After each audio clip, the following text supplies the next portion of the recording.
All right, guys, I know it's been a long time since I've actually sat down and answered some of the viewer questions. And knowing is half the battle. Welcome to VTEC Academy. You're about to get schooled. I have multiple pages of questions here, and I thought I'd take this opportunity to go through a few of these and kind of help some people out with their swaps. Because knowledge is power. We're going to start off here. This first one is from a young man who's actually doing an engine swap in his 94 Accord EX. And he says, hi VTEC Academy, subscribed to your YouTube channel a few months ago, and now I finally have a question, but it's a long one. I have a 94 Accord EX. Original idea was to swap in a Euro H22. However, I ended up scoring an 04 TSX engine with 120,000 miles on a stock 6-speed transmission with a K24 swapped in. I started a parts list to swap this into the 94 Accord and would just like to make sure I have most of what I will need. Thank you in advance for any tips in doing the swap. So what I'm going to do here is I'm going to go through his swap list first and just kind of straighten out anything that might be there, and then we'll go through the EG one real quick. So it starts off with the Hasport mount kit, and obviously, yes, you're going to need a mount kit for that, and the Hasport one is one I would use. Hasport swap axles for the Accord, that's another thing. And understand, when you get the Hasport axles for the K Swap and the Accord, it uses the TSX or the Accord manual intermediate shaft, so you need to make sure you have that. That intermediate shaft's longer, so the axle winds up being a lot shorter on that side. K-tuned steel oil pan. Unless your oil pan is damaged, basically the K-tuned steel oil pan is just a copy of the stock oil pan. So, you know, that's only necessary if yours is damaged. RSX AC compressor and custom AC lines. So if you're going to do custom AC lines, I would suggest using the TSX compressor that comes on the engine. Unless it's damaged, I would just go ahead and use that. It doesn't, someone who's making custom lines, it doesn't matter whether you have the Accord compressor or the RSX one. And I believe the Accord and TSX one is actually a little bit more robust and is going to be a little bit better than the one from the RSX, so I would do that. Let's see here, EP3 full-size radiator. Yeah, a full-size radiator helps. Wire harness. You can do that, or you can do any manual harness from the 02 to 04 RSX, but yeah, the wire harness is nice. RSX Type S or EP3 EC with K-Pro, yes. K24 CRV post mount, yes, you can use that, or the Hasport Universal K-series block bracket. Either one of those will work, and they are necessary to be used with the mount kit. K-tuned swivel neck thermal housing, yes, that's a really nice, pretty unit, made of aluminum, really good looking. A slightly less expensive option might be using an RDX, first gen RDX thermostat housing. You'll need a fuel pressure regulator and coolant hoses. That's a good start, but I'm going to go through something a little bit more extensive here. You already have the engine and transmission, so we're going to skip over that. You have the right ECU listed here. The engine harness correct, the intermediate shaft correct, the Accord, the alternator. So obviously you can use that one from the TSX because you got a complete engine, and that means you've got your flywheel, your clutch, all that sort of stuff. For the Accord and TSX transmission, you need to use Accord or TSX shifter and cables. There are some aftermarket ones made that will work for that, and of course, if you can find, if you got it out of the TSX, you can use those as well. So those are going to be necessary. You're also going to need on, since hopefully you've got the clutch slave cylinder and the lines, and then you're going to have to make a custom line that goes basically from your clutch master to the new lines or the new slave cylinder on your TSX engine. Power steering. You're going to want to keep power steering in that car, most likely, so you're going to need to make a custom power steering hose. The Accord is kind of a big car, and it's kind of a bear to drive without power steering. Let's see here, what else? And basically, if you have the last few inches of the power steering pump connection to the power steering pump from your TSX swap, you can have somebody make you a custom line using that. If not, you might look into, that's what I would do. I would take the stock Accord power steering hose and the end for the TSX one, I'd bring it to a shop and have them make you one. You may wind up having to kind of simulate one with some rubber hose in order to get the orientation right, but and the length right, but that's how you want to do that. Don't forget the air-fuel ratio sensor. Quite often those don't come with the engine swap unless you bought a complete. You're of course going to need a header. The stock TSX header might work, but you're going to wind up with a custom downpipe and catalytic converter. But that's easily fabricated.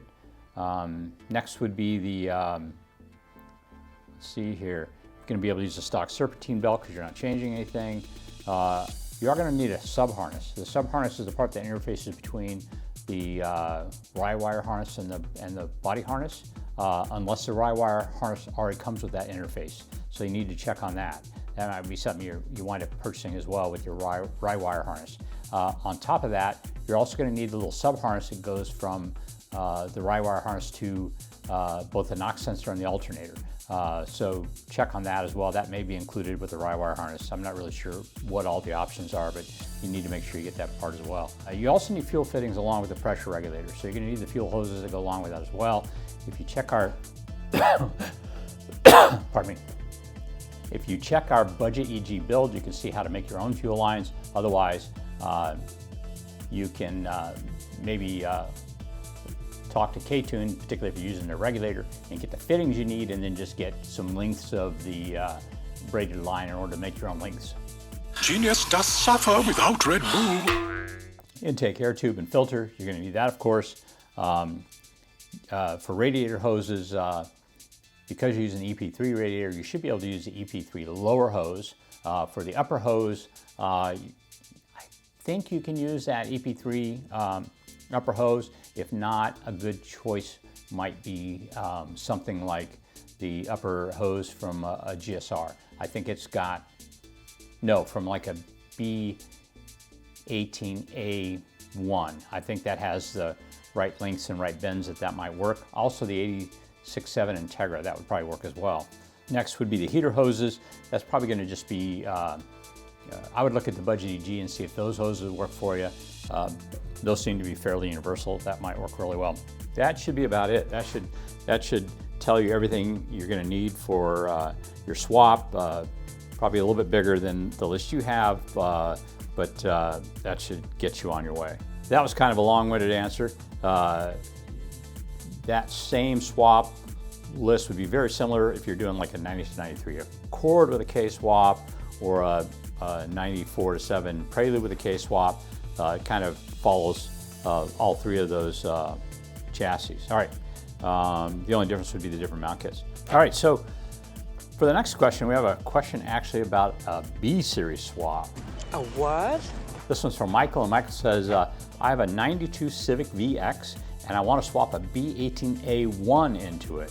What wiring harness, distributor, ECU, alternator, and axles will I need to make it a bolt-in swap?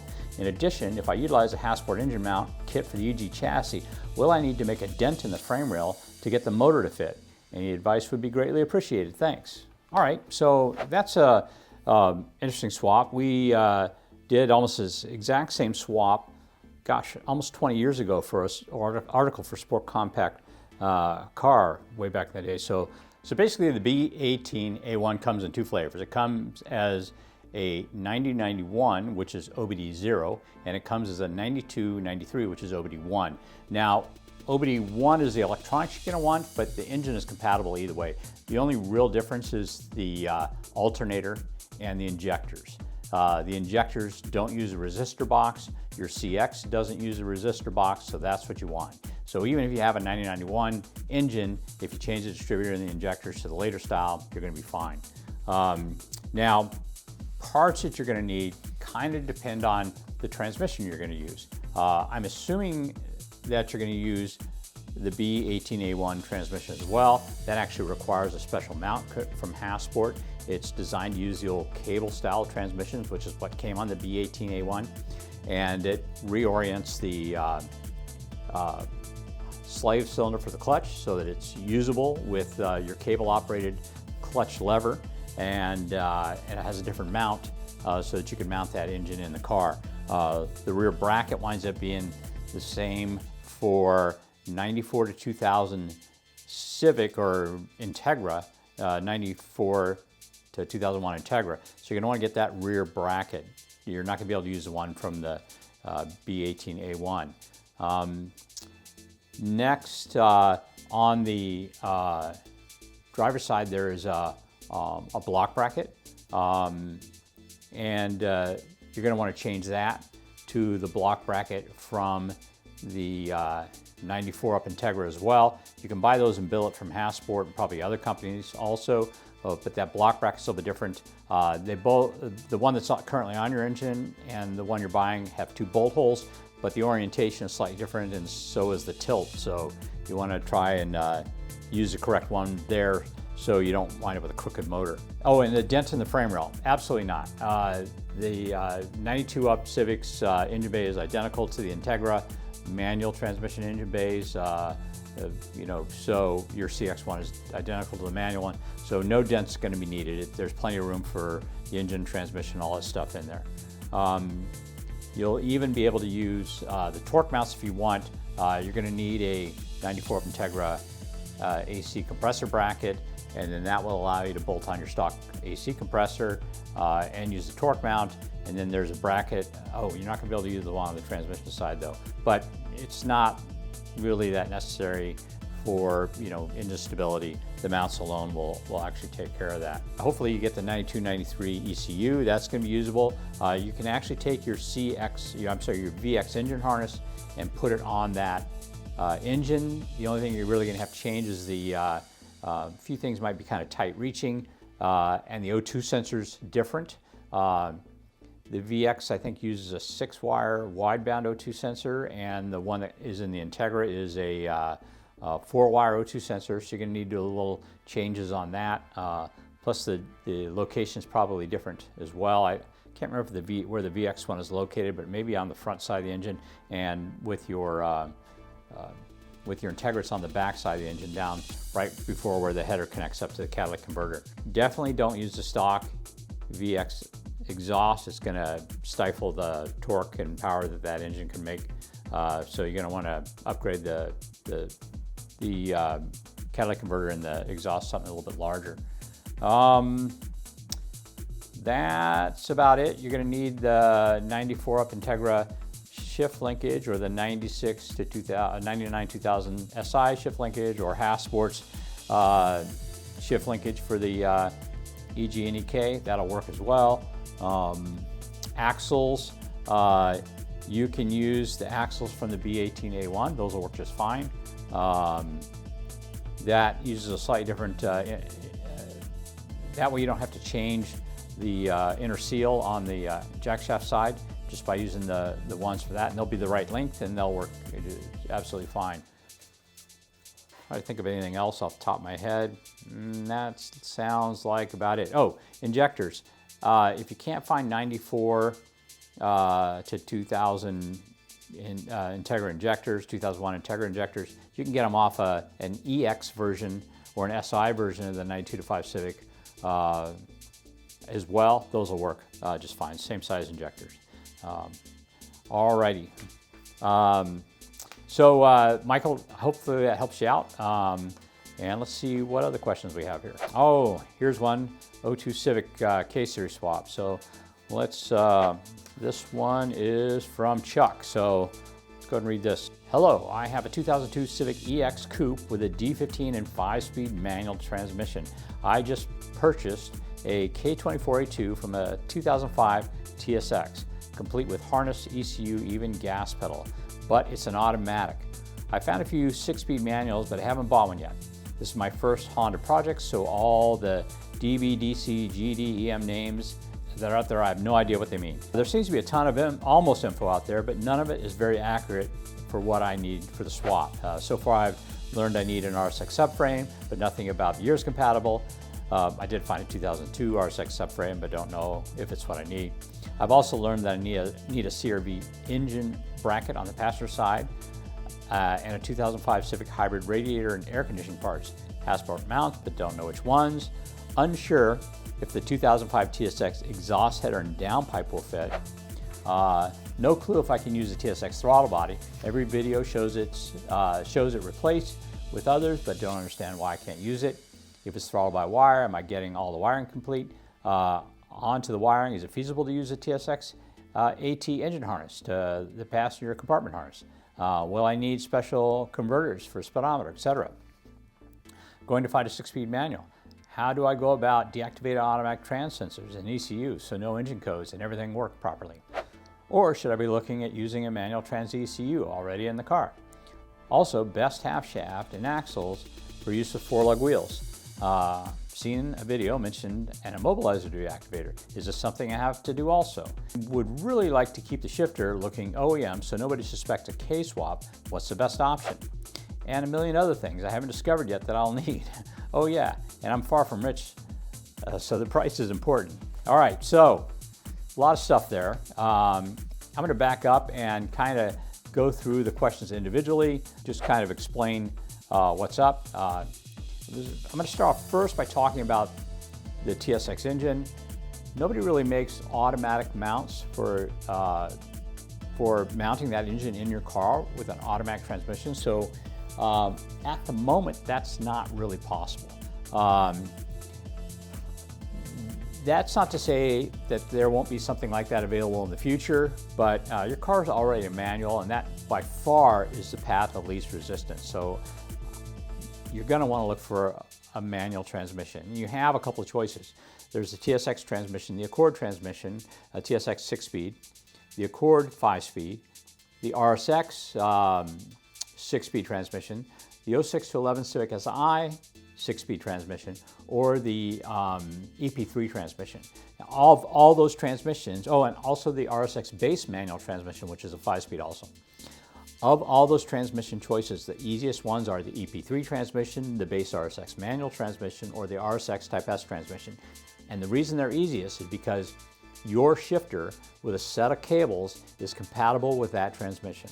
So you will actually have an absolutely stock looking shifter because you're going to be using the stock shifter. So I would begin looking for either a 5-speed or 6-speed RSX or EP3 transmission. That being said, ECU as well. You're going to want to have an EP3 ECU or a RSX ECU, and that eliminates the need for an immobilizer.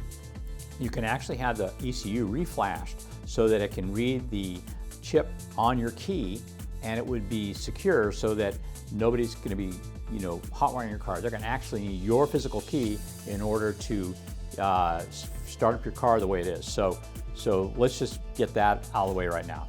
Now, that also means that you're not going to be using the gas pedal, and you're not going to be using the TSX throttle body.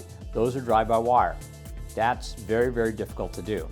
That also means you're not going to be using the TSX engine harness. You could modify that TSX engine harness, but it's a rather extensive modification.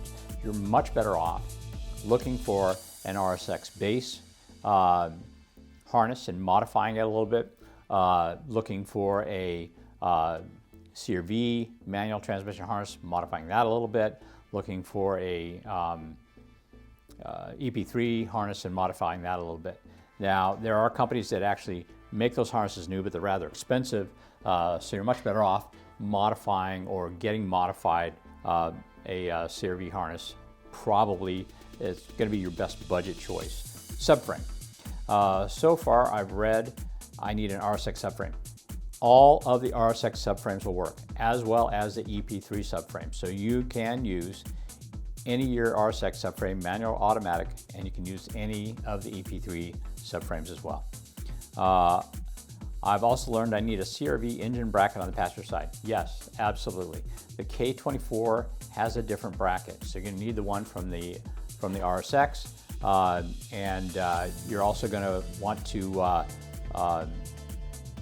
but you can use it from these cars. The Element has that, first gen Element. The CRV has that, and you can also buy one of the copies of that particular bracket or the Hasport Universal K-series block bracket. Next it says, and I need the 2005 Civic hybrid radiator and air conditioning parts. Actually, you want the EP3 radiator. That's the better radiator. That one's correct for this particular application. It's got the radiator outlet in the right place. And air conditioning parts. If I recall, what I did with my particular car is I used the condenser from the hybrid, and then I used a combination of EP3 AC hoses and possibly the hybrid hoses. Don't remember exactly which ones I used, but there should be some more information on that out there. But I believe it was a combination of hybrid stuff and EP3 stuff. Next it says, I'm unsure if the 2005 TSX exhaust header and downpipe will work or fit. No, they don't, and here's why. What happens is the header on that comes out and drops down at 90, close to 90, well, close to straight down off the engine, and then goes under the subframe. And on the RSX, and which is the subframe you're using, it actually comes out at about a 45-degree angle and goes over top of the subframe. So that is not going to work for you. You might be able to get away with that header part and make a custom downpipe, but it's better just to try to look for an EP3 or RSX header and use that. That works a little bit better. There's a lot of those available, probably used from people that have changed over to some sort of a race header or something like that.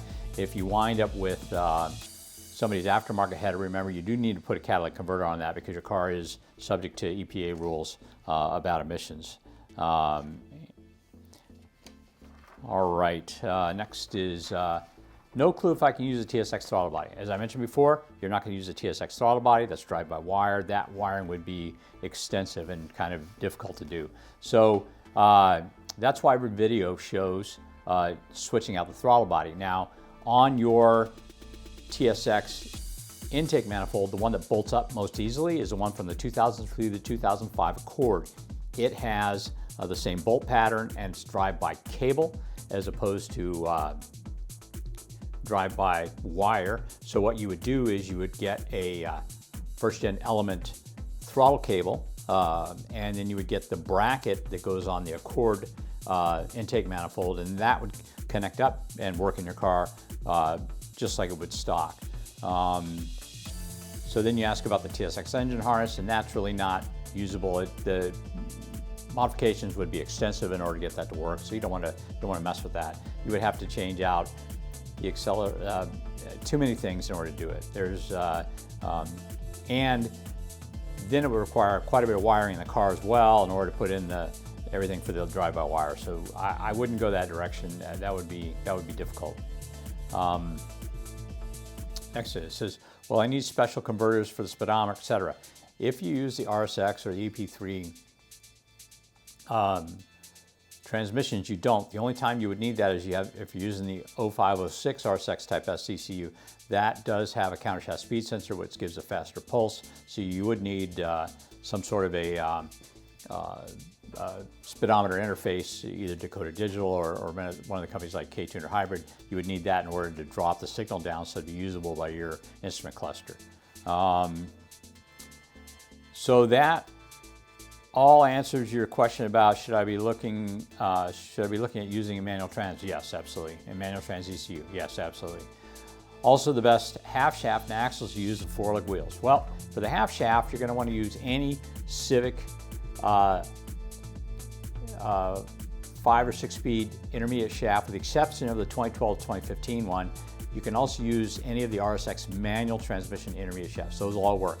For the axles, with your 4-lug suspension, you want to use EP3 axles. So you can just buy those aftermarket new or find them used, probably in salvage yards, but you want to use the EP3 right enough to axles. All right, so says, seen in a video, mentioned an immobilizer deactivator. Obviously not, you don't need to use that if you're using the RSX ECU or the EP3 ECU. You can actually go in there and just have your computer reflashed by Honda, by a dealership, in order to accept the key code of your 2002 Civic. Let's see here. And is that what year you said it was? 2001? Yeah, 2002 Civic. All right. And of course, that says that would keep your shifter looking OEM, because it would be OEM. There's no change done to that at all. You would just find a set of RSX cables, not EP3, RSX cables, install those with your stock shifter, and that'll shift both the 5 and 6-speed transmission. All right, so again, pretty extensive question. A lot of stuff there. Hopefully I answered all your questions. But if you have more, put them up, we'll get to them. And remember, questions generally, if you have questions, you can reach us at askvtechacademy@gmail.com, and we'll put you in the stack here and get to your question. So the last one actually isn't a question; it's more of a statement. But I have a little comment about this. This is from Chuck Hart. He says, "How I know you are a real professional." He goes, "When you strip wire, you did not twist the end before crimping. Long time ago, worked on a luxury ship company that lost huge amount of money over a single employee who knew it all. That employee had twisted every wire before crimping on the terminals. Over time, the wire relaxed, and where it's twisted, it fell out of the terminals. Guess it's just my pet peeve at my current employer. I randomly remove a wire if twisted and tell employee, redo it all. I literally said out loud, hell yeah, that guy knows his Hell yeah, brother! when I saw he didn't twist the ends." So let's talk about that a little bit. So when you're roll crimping, if you've twisted the wire, it doesn't bite into the wire properly. In fact, it bites into the side of the wire rather than rolling in between the wires and really gripping them well. So yeah, I've never really mentioned that, but it's a good time to mention this. When you are crimping new terminals on, do not twist the fibers, or do not twist the strands. That actually makes it less secure. Leave them alone. You're roll crimping into them. It's like gathering bunches and holding on to these bunches, and it makes it for a much stronger connection, and it stays true. If you twist it, working the wire a little bit will eventually loosen it up, and it can come apart. So thanks a lot for that comment. I appreciate that. Well, we're going to go ahead and wrap it up for today. This was a lot of questions, but we have more. I'll be back soon with another handful of answers. Remember, if you are interested in getting your question answered, please go ahead and email us at askvtechacademy@gmail.com. If you like this episode, think about liking and subscribing. Subscribing is a way we get to more people and how YouTube actually judges whether or not we're doing a good job. So if you can, please think about hitting that subscribe button. Anyway, guys, thank you very much for joining us for another episode of VTEC Academy. I really appreciate you clicking on us, and we'll catch you next time.